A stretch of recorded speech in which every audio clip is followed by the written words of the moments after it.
O ES News Especial está começando e traz em destaque: Justiça Eleitoral realiza os últimos testes no sistema de votação para as eleições 2018.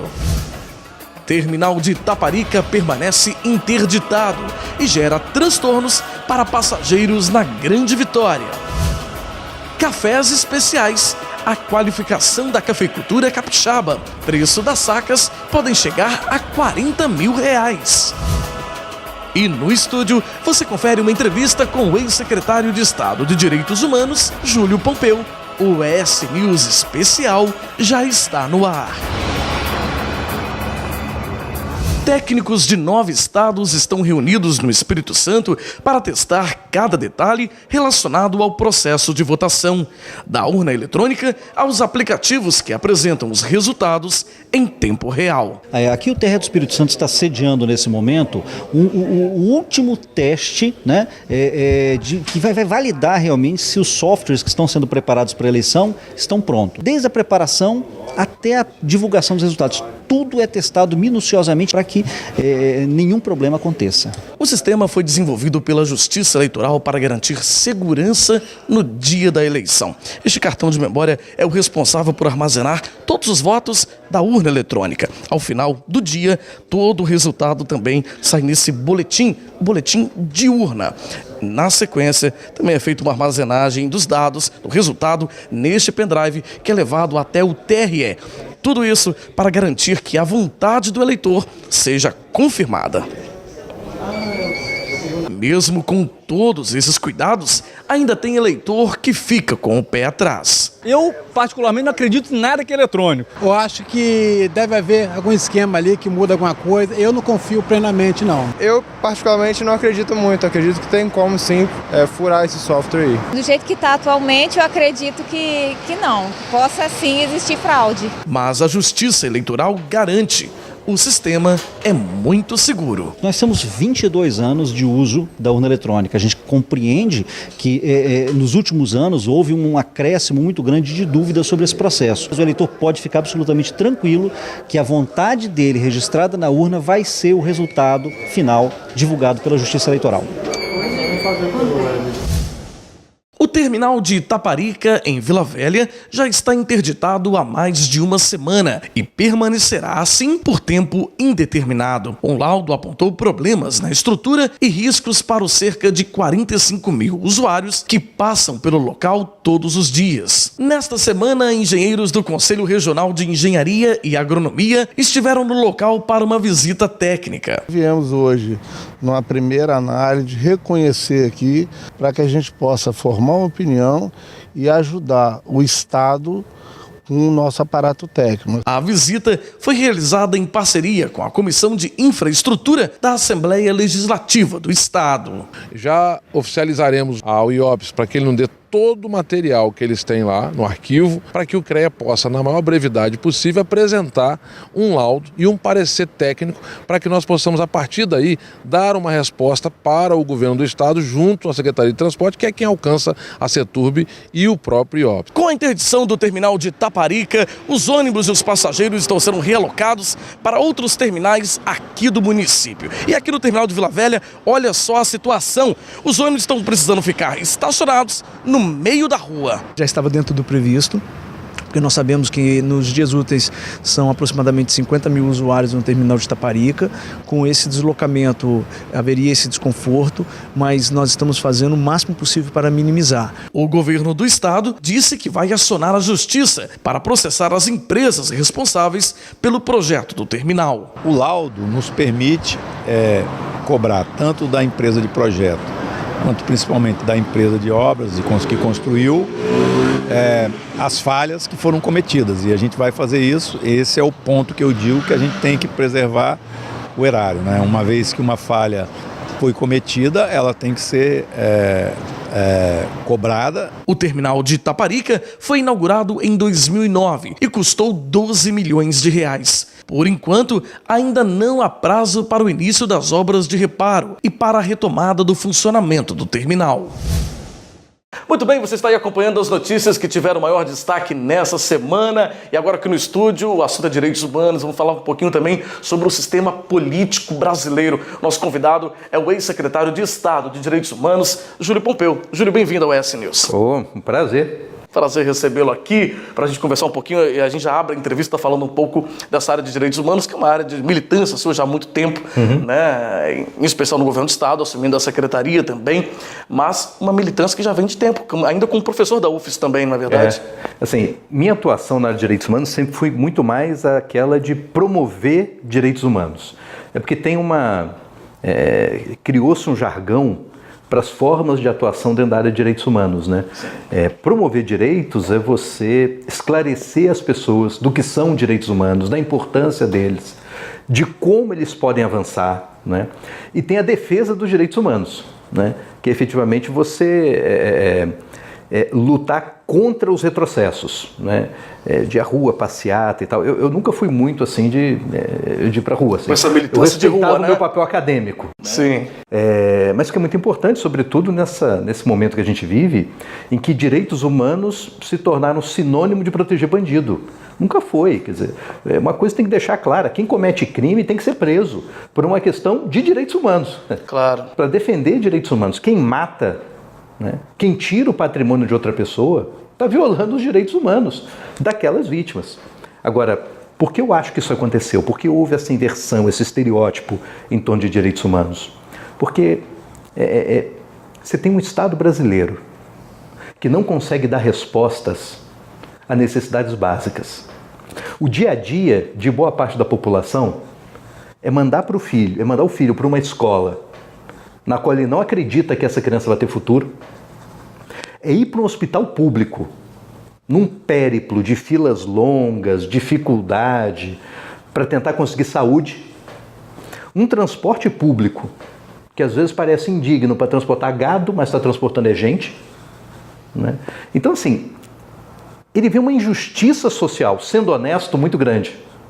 E aí, de repente, vê alguém cometendo um crime, né? E quando essa pessoa comete um crime, aparece alguém dizendo, peraí, mas mesmo cometendo o crime, ele tem direitos. O que é um fato. Mas o sujeito chega e pensa assim, poxa, esse cara cometeu um crime e apareceu alguém defendendo. E eu, que não cometi crime nenhum, e estou sendo esculachado na escola, na saúde, no transporte, em tanta coisa nessa vida, inclusive na segurança, quem é que me defende? Há uma inversão nisso, Júlio?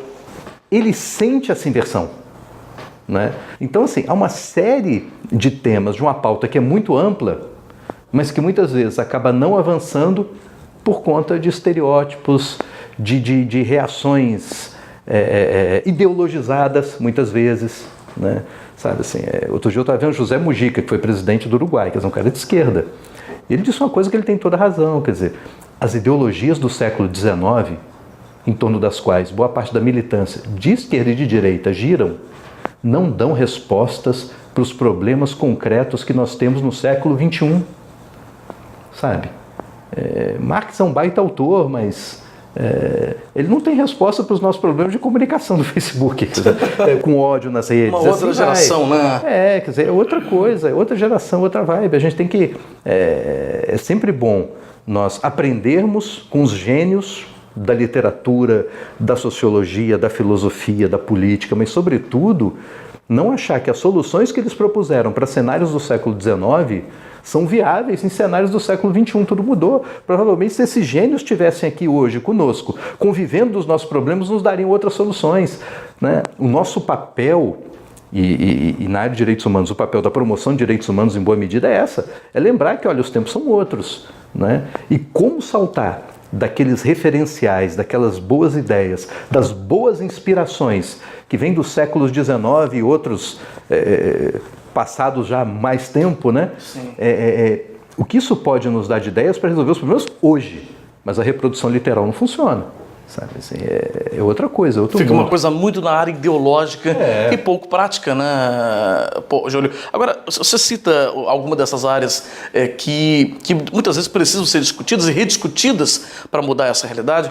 Recentemente, no ano passado, o Espírito Santo passou por uma crise muito séria na área da segurança pública e o professor Júlio Pompeu, ainda como secretário de Estado de Direitos Humanos, participou muito desse diálogo com o segmento e com a sociedade para tentar fazer uma intermediação e buscar uma solução para o problema, não foi? Foi. Como nós vivemos hoje no país um momento de transição de modelos, você tem um sistema político que não se sustenta mais de pé, um sistema econômico que também não se sustenta, né? Você tem um espaço muito aberto para que movimentos violentos, que se manifestam de forma violenta, ainda que o propósito do movimento não seja a violência, né? Mas é um espaço de muito tumulto em que movimentos intensos e inconsequentes acabam vindo à tona. Quando as pessoas veem um cenário muito confuso, não sabem muito bem que atitude tomar, acabam abraçando a ideia da solução fácil, na força. E o que estava em jogo ali? De um lado colocavam, mas o policial tem uma vida difícil. Tem, é um dos trabalhos mais difíceis que tem.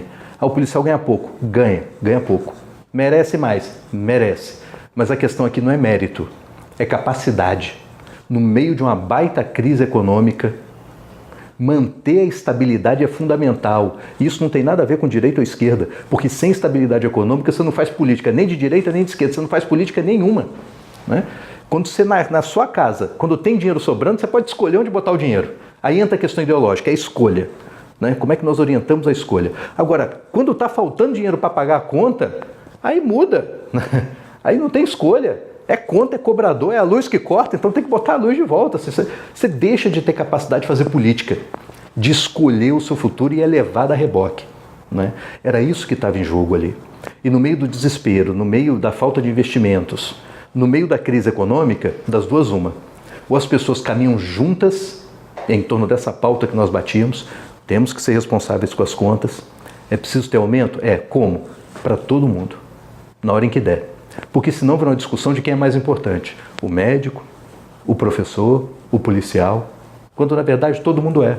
Uma sociedade não funciona sem policial, também não funciona sem médico, também não funciona sem professor, também não funciona sem o pessoal da limpeza pública, também não funciona sem muitos e muitos profissionais diferentes, mas que sem o trabalho de cada um deles a sociedade não é o que é. Claro. Na crise não é assim, farinha pouca meu pirão primeiro, e quem tem mais força leva. Não pode ser assim. Ou nós aprendemos a nos unir e trabalharmos para que nós todos, juntos, consigamos avançar em direitos e melhores condições de vida, ou na base do cada um por si, a gente já viu no que esse país virou. Não dá certo. Não dá certo. Tá certo. Júlio, a gente vai para um rápido intervalo. Vamos continuar conversando ainda mais sobre isso e outros assuntos no próximo bloco. É bem rápido, a gente volta já com o ES News Especial. A seguir, cafés especiais, a qualificação da cafeicultura capixaba. Preços das sacas podem chegar a R$40 mil.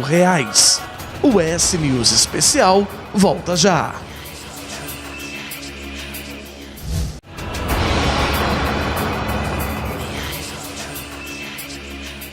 Nós estamos de volta com o ES News Especial aqui na Rede TV Espírito Santo. Hoje a gente está recebendo o ex-secretário de Estado de Direitos Humanos aqui do Espírito Santo, Júlio Pompeu. Júlio, o sistema político do país, a gente está vivendo um momento na política, aliás, muito complexo, há um tempo já, desde 2013, com todas aquelas manifestações. Enfim, pós isso, parece que o Brasil está bem de cabeça para baixo aí, A gente anseia por dias melhores, por momentos melhores. Ano eleitoral, talvez de mudar um pouco essa realidade. A gente tem que mudar talvez a forma de fazer política e a forma de pensar a política no Brasil, é isso? Olha assim, olhando o resto do mundo, eu gosto de olhar esse cenário porque nós temos nossas crises, nossos problemas, com as nossas cores e as nossas singularidades. Mas tem algumas questões que são comuns ao Ocidente, pelo menos. E aí, quando você olha as questões comuns, é interessante, porque aí você percebe que as questões regionais não são a causa, mas são um tempero. O que eu digo isso? As democracias estão em crise. Estão em crise. Um certo modelo de organização democrática está em crise. Nós temos tido na Europa, nos Estados Unidos, em democracias antigas e consolidadas, o avanço de discursos que pregam que a nação, o Estado, não deve ser para todo mundo. Que tem hierarquias aqui. Pega 2 momentos no mundo. Os franceses criam um Estado moderno com a Revolução. Acabam com a monarquia, inventam um sistema que tem separação de poderes, etc, etc. Beleza. Lemas: igualdade, fraternidade, né, e liberdade. Né? Lema da Revolução. Cria uma Declaração Universal dos Direitos do Homem, porque eles diziam, nós estamos falando aqui de regras, de um certo e errado da convivência, que é para todo mundo, não é só para o francês. É para a humanidade. Então a ideia de que é possível a humanidade conviver através da democracia e que ela é algo necessariamente inclusivo das pessoas e não seletivo, dizendo quem pode e quem não pode, era a tônica, não é? Houve um movimento que tentou inverter isso, né, no século XX, com as grandes guerras, em especial a Segunda Guerra, com o nazismo, o fascismo, abertamente dizendo, olha, o mundo não deve ser para todo mundo. Pensa no alemão, sou ariano, tem gente que não é ariano, o ariano é melhor que o não ariano, vamos eliminar o resto que eu salvo a humanidade. Era mais ou menos esse o discurso. Perderam, criaram um horror gigantesco, né?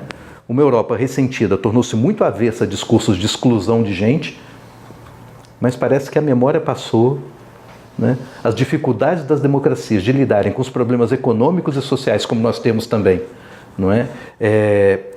Geram desgaste da democracia, as pessoas começam a abraçar a ideia fundamental anti-Estado, anti-democracia e anti-política, de que a nação não é para todo mundo. A nação, quando não é para todo mundo, passa a haver uma disputa de força para ver quem merece levar, quem merece ter direito e quem não merece.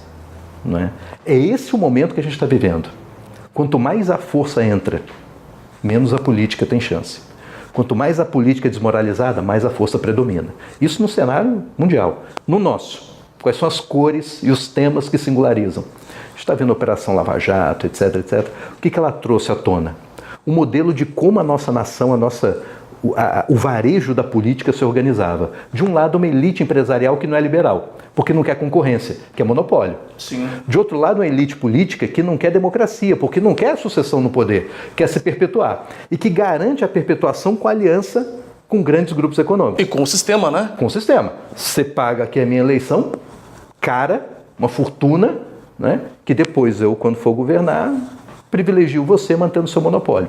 E correndo por fora, elites corporativas, no plural, várias, muitas, tipos variados, que não são republicanas, porque estão em busca de vantagem. Sim. Um Estado moderno, a democracia, pressupõe um cenário econômico de concorrência, de competição, né? De inovação. Pressupõe um cenário político de democracia, de sucessão no poder. E pressupõe um cenário institucional republicano, baseado na igualdade. São 3 valores que a gente perdeu e que a nossa encruzilhada democrática, no momento histórico que o planeta e o país vivem, e nós com muita intensidade, pela crise econômica que ainda torna mais agudo e sério o problema aqui, o que nós temos que fazer é restabelecer uma igualdade de competição, né, na área de mercado, restabelecer a democracia e fortalecê-la, e o republicanismo é uma luta por igualdade, é uma luta por liberdade, de novo, não é? E uma luta por ética na condução da política. Né? São esses 3 valores que estão em pauta, diante de uma eleição muito confusa para todo mundo, em que as pessoas estão discutindo nomes, repara, nomes. Quem é melhor que quem imita mais do que quem é bom de rede e quem não é, quando na verdade o importante não é nome, é proposta. Claro. Qual é a proposta? Quais são os problemas e como nós vamos resolver os problemas? Isso é que devia estar em pauta. Mas numa nação perdida, da mesma forma em que movimentos sociais abraçam soluções fáceis e muitas vezes fecham os olhos para as consequências que podem ser violentas, mesmo de um movimento que não é violento, né? E que nem deseja a violência, mas aceita o risco de produzir, né? Pela confusão em que a coisa está instalada. Na política, a mesma coisa. A gente tende a abraçar quem tem discurso fácil e esquece. Na política, Numa eleição, o importante não é nome, é projeto, é proposta, é para fazer o quê?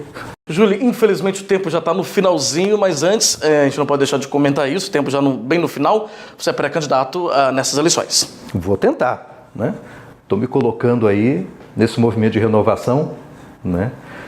Nunca tive mandato, né? Nunca disputei eleição nenhuma, né? Assim, vou disputar agora, não tenho a experiência de quem está há muito tempo na política, mas tenho coragem e tenho ideia. É com isso que eu vou. Tá certo, é isso aí. E é um bom começo, né? Um bom começo para se discutir uma mudança, com certeza. O momento é esse. Se tem um momento propício à renovação, em que esses esquemas mais tradicionais de compra de voto e tal não se sustentam, né? Por eles estarem indo ladeira abaixo, esse é o momento em que surge um espaço aí para uma renovação de fato, né? De fato, que não é só de nomes, não. É uma renovação de ideias, de proposta, de valores e de atitudes. Tá certo. Olha, Júlio, obrigado pela presença. Imagina, obrigado por ter vindo agradeço. aqui ao ES News conversar um pouquinho com a gente sobre política, direitos humanos, ética e essa realidade vergonhosa que a gente está vivendo na política do nosso país. Muito obrigado. Obrigado a todos. E a gente continua com o ES News Especial. Você continua acompanhando as notícias que tiveram maior destaque nessa semana. Vapor que lembra a neblina das montanhas capixabas. Cor de terra, como dos solos férteis da lavoura. Café, um produto que há muito deixou de ser uma simples bebida, elevando seu preparo a um verdadeiro ritual. Só no Brasil, são consumidos anualmente cerca de 22 milhões de sacas, colocando o país no patamar de segundo maior consumidor de café no ranking mundial. Isso significa que o brasileiro consome por ano mais de 80 litros de café. A expectativa, segundo a Associação Brasileira da Indústria do Café, é de que este número aumente e que em 2021 o Brasil ultrapasse os Estados Unidos e se torne o maior consumidor de café do mundo. O café faz parte da cesta básica do brasileiro, mas nosso país não é apenas campeão em consumo, é também em produção. O Espírito Santo é o segundo maior produtor de café do Brasil.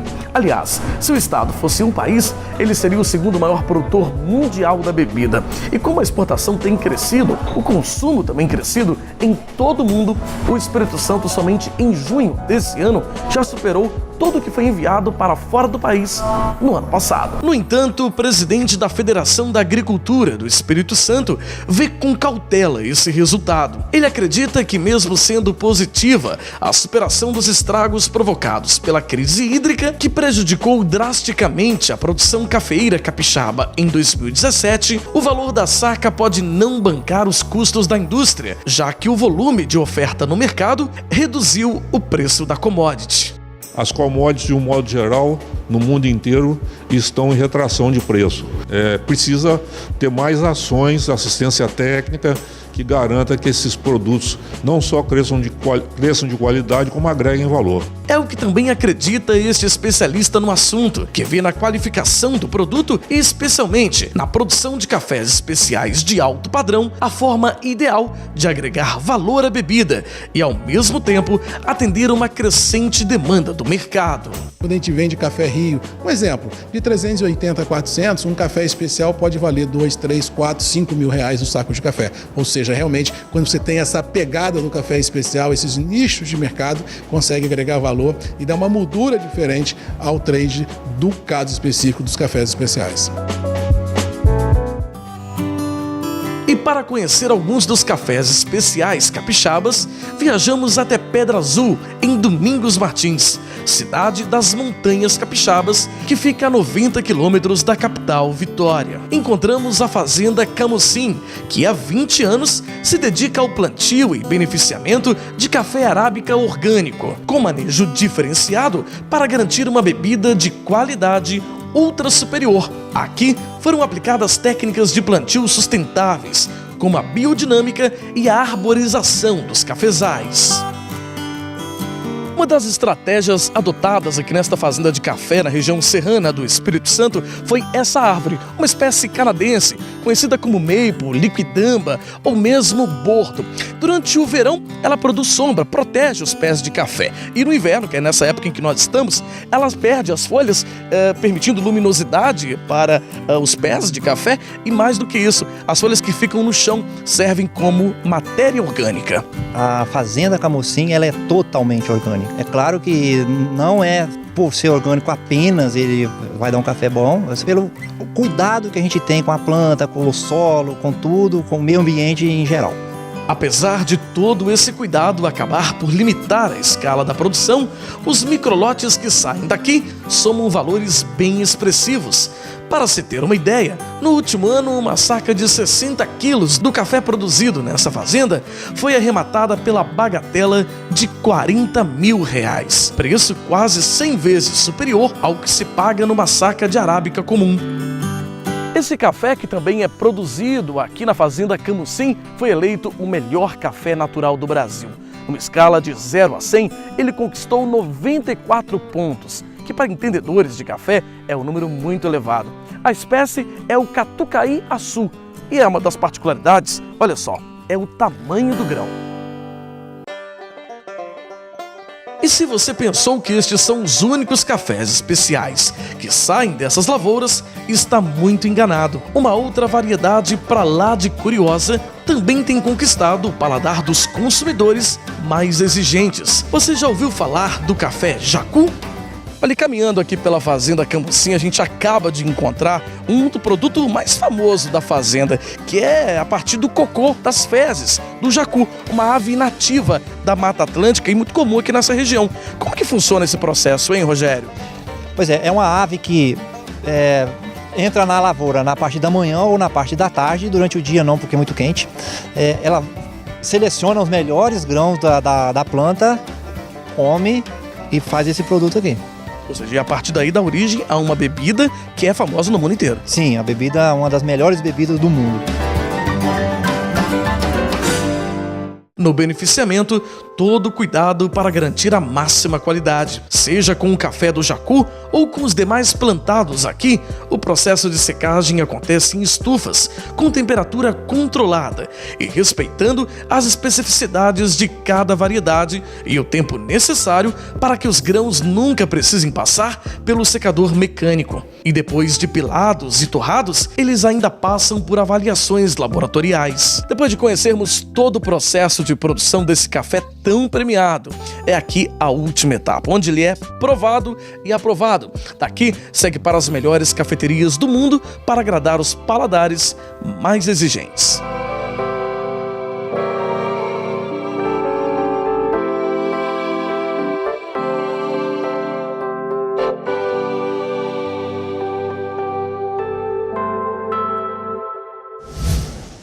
Depois de conferir as principais notícias da semana, agora é hora de ficar por dentro dos filmes que estão em cartaz nas telonas do Cinemark aqui na Grande Vitória. Uma quase dupla. O que tá fazendo? Calma! Vamos ver o que ele vai fazer. Missão Impossível.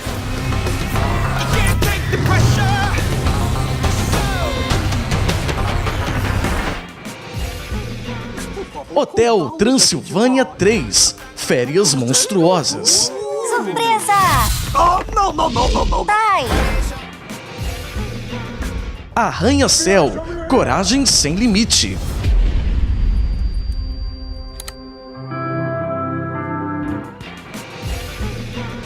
Os Incríveis 2. Suas perspectivas com o mundo e a Mulher Elástica é a melhor opção.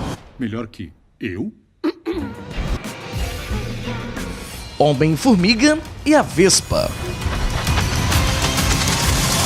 Hold on. You gave her wings and blasters. Todo Dia. What will happen to your life if I'm the person in the world that you're closest to? E para ter acesso à sinopse dos filmes e ficar por dentro dos horários das sessões, basta acessar cinemark.com.br. O S News Especial fica por aqui. Até semana que vem.